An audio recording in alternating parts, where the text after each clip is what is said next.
জ্বালানি নিতে ঢাকায় ফিলিং স্টেশনের সামনে লম্বা লাইনে যানবাহনের অপেক্ষা।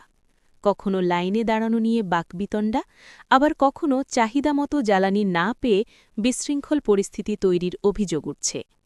সরকারের পক্ষ থেকে আপাতত জ্বালানির সংকট নেই এমন বার্তা দেওয়া হলেও অস্থিরতা কাটেনি, বরং জ্বালানি নিয়ে অনিশ্চয়তার শঙ্কায় ফিলিং স্টেশনে হুমড়ি খেয়ে পড়ছেন অনেকে। গত কয়েকদিন ধরে জ্বালানি নিয়ে ঢাকাসহ দেশের বিভিন্ন জায়গায় পরিস্থিতি অনেকটা এমনই।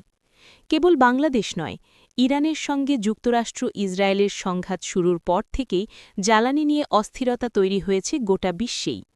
মধ্যপ্রাচ্যে চলমান সংকটের কারণে জ্বালানি নিয়ে শঙ্কা অমূলক নয় বলেই মত বিশেষজ্ঞদের। অনেকেই বলছেন, যুদ্ধ পরিস্থিতি দ্রুত স্বাভাবিক না হলে জ্বালানি নিয়ে বৈশ্বিক অস্থিরতা আরও বাড়তে পারে। প্রায় শতভাগ আমদানি নির্ভর দেশ হওয়ায় জ্বালানি নিয়ে বাংলাদেশের চিন্তাটা বেশি বলেই মনে করেন জ্বালানি বিশেষজ্ঞরা। তারা বলছেন, আগেভাগেই প্রস্তুতি না থাকলে সংকট মোকাবেলা কঠিন হতে পারে। তবে পরিস্থিতি মোকাবেলায় গত কয়েকদিনে জ্বালানি নিয়ে বেশ কিছু পদক্ষেপ নিয়েছে বাংলাদেশ।